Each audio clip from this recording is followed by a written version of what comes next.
Hold on. Hold on. Executive branch. And so it would be devastating. Why is it that Elon Musk and Donald Trump want a government shutdown? So they can take control of the government and do their vicious, horrible things. They could cut half the government. They could tell employees you're not essential and never bring them back, permanently firing them. It's a disaster. I'm calling for Bernie to lead the new party. Now's the time. I mean, Bernie's also too old without a successor as well. That's the other problem. Why did they eliminate SNAP? I don't disagree with you. Why did they cut so much of Medicaid? But they could do all that on their own. That's the problem. There is no check on them with a shutdown. That's not to say this CR bill is a good bill. It isn't. It didn't have any safeguards in it. But it would be much, much worse to have a shutdown. And my job, Chris, as leader, is to see things a little bit ahead down the road and see how horrible this would be and alert people to it. So I want to sort of present two arguments on the other side. One of them is that it was quite, and I hear you on this. This is not an easy call. I want to be clear. I mean, I don't think it is, but you know, the AFG union, which is the largest union representing federal workers, they won a big victory today in federal court about those probationary employees who were fired. They came out against the CR, which really surprised me, right? These are the people that seem to have the most skin in the game on precisely the terms you're enunciating. And they said, the fact that this CR has no protections that will actually be followed means that we can't support it. If the people whose livelihoods are on the line say you cannot go along with this thing, why are they wrong?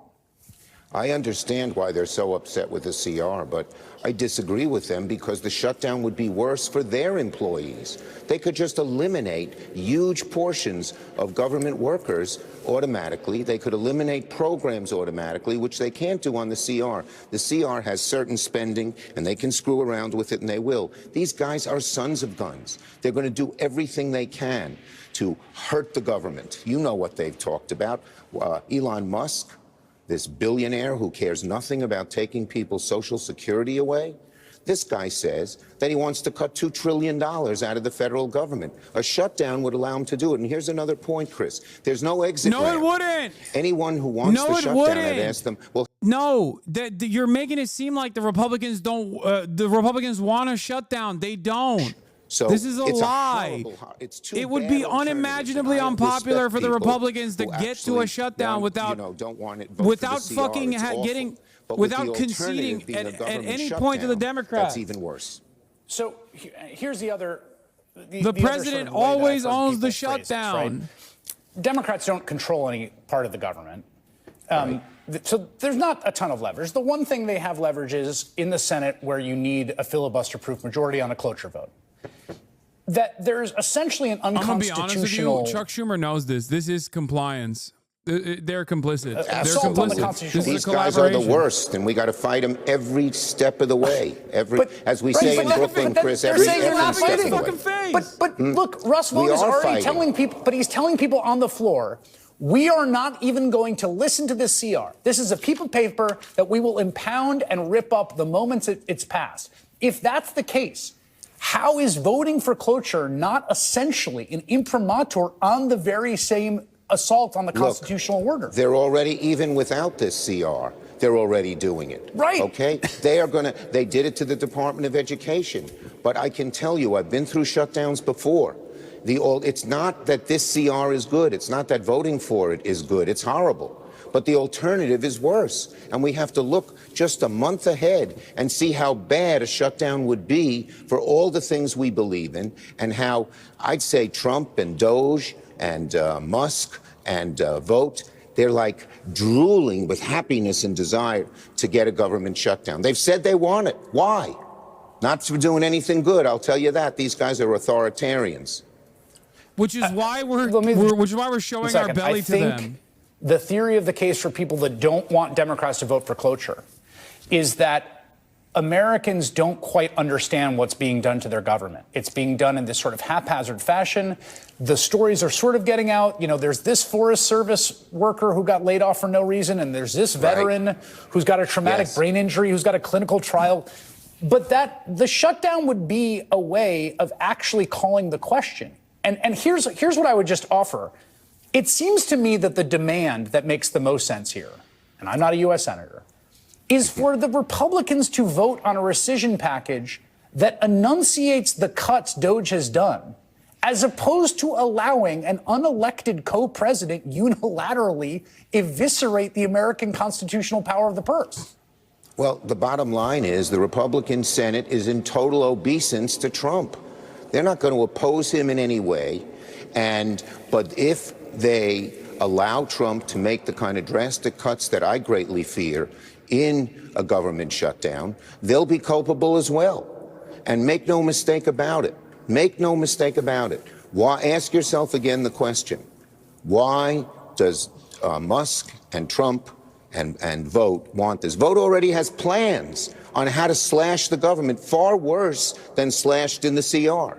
Much worse. Every program, every part of government would be at their disposal, their wicked disposal.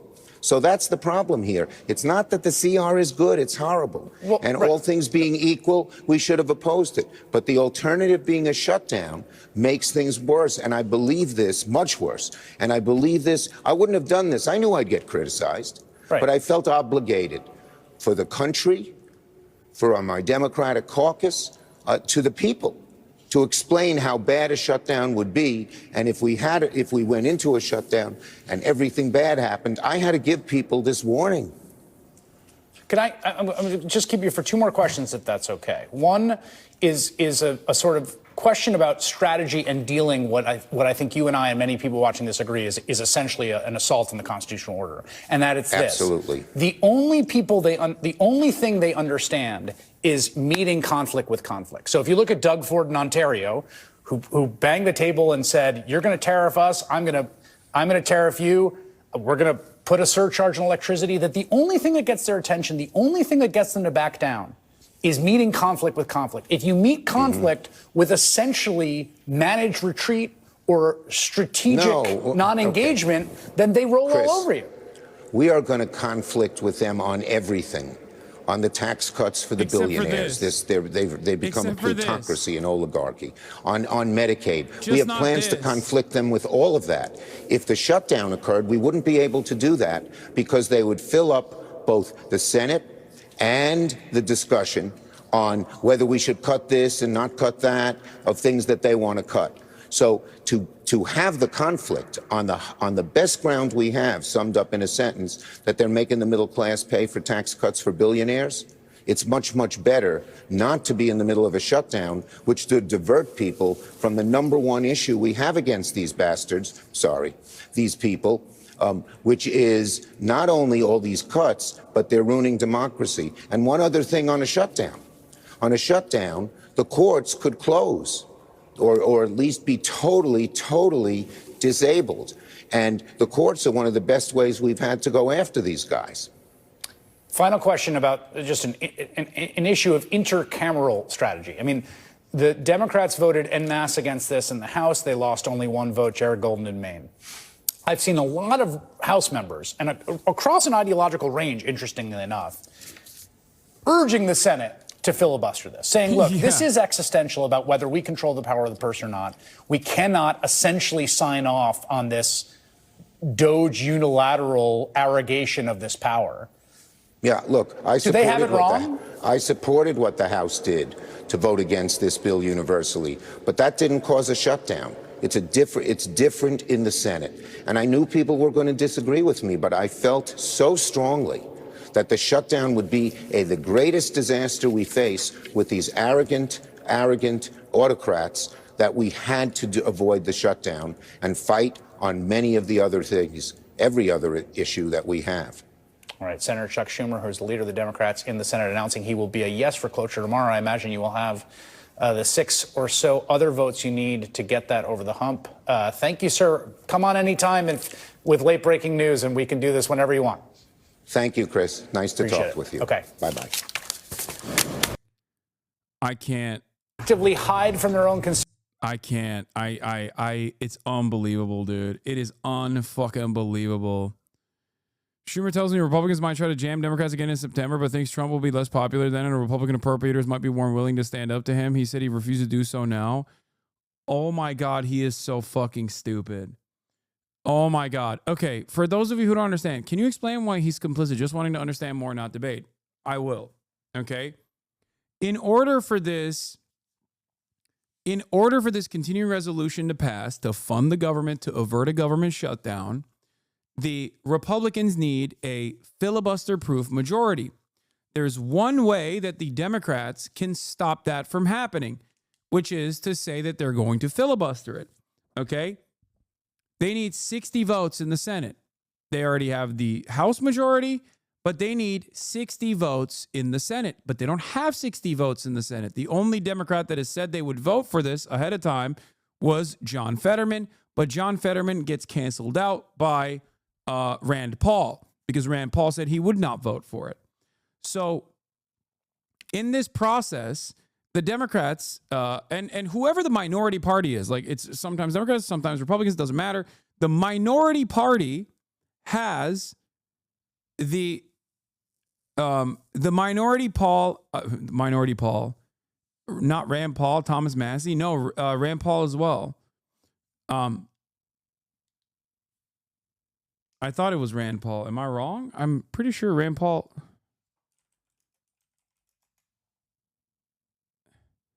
No, Rand Paul in the Senate said that he wouldn't.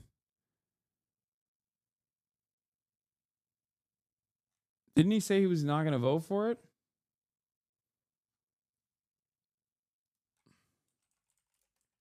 Yeah, and also Massey is not in the Thomas Massey in the House of Representatives already voted no. He was the singular no vote from the Republican Party. But Rand Paul in the Senate said, yeah, I was right. I don't know why Chad is trying to correct me on this. Okay. Rand Paul in the Senate said he was not going to vote for it. John Fetterman on the Republican side, John Fetterman on the Democrat side said he would vote for it. So there's still Democratic support that they need. Okay. They need more Democratic support to get to the filibuster-proof majority. Now, this is historically the only way for historically the only way for the minority party, the party not in power, to be able to force concessions from the majority party, the party in power. And the Democrats and Republicans both historically have used this, especially Republicans have used this opportunity to, edge towards a government shutdown with the hopes of getting Democrats to back down from certain things they want to pass through a CR. Okay? And they've been fairly successful in the past because no matter what happens, it's always the responsibility of whoever is in charge. It's the White House's fault in the eyes of the American population. So the American population would look to all the furloughs and all the media coverage on, the hundreds of thousands of federal government workers no longer going into work and the economic crisis that is on the verge of happening. And they would blame the party in charge, the Republicans in this regard. This is precisely the reason why the Republicans would inevitably concede on certain issues and make it seem as though, at the very least, like the Democrats are fighting back. Like give him a victory, give him a W, right? If they were to play ball.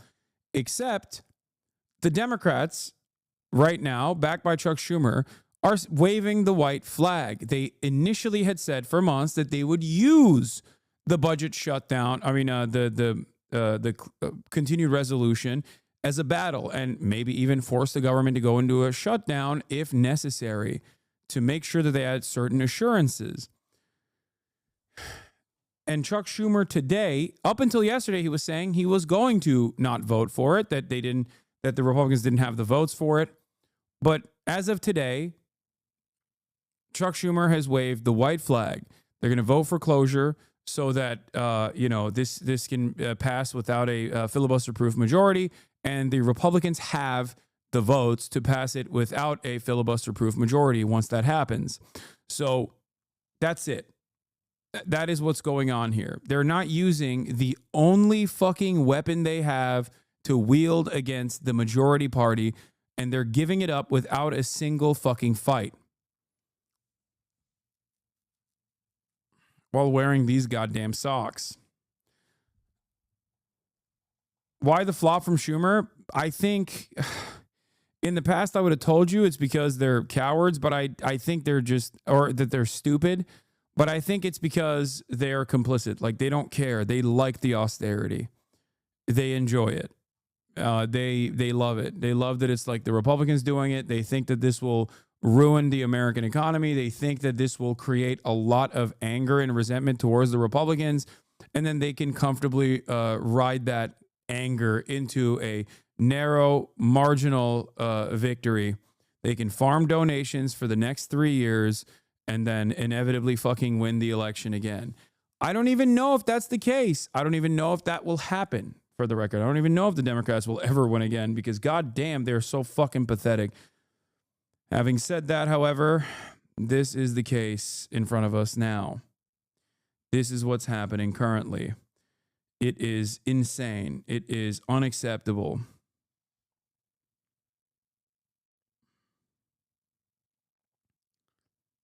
I don't know. They're not factoring how stupid Americans are. They're not factoring anything. Also, breaking news, American Airlines plane catches fire on Denver airport. Nice. Look at that.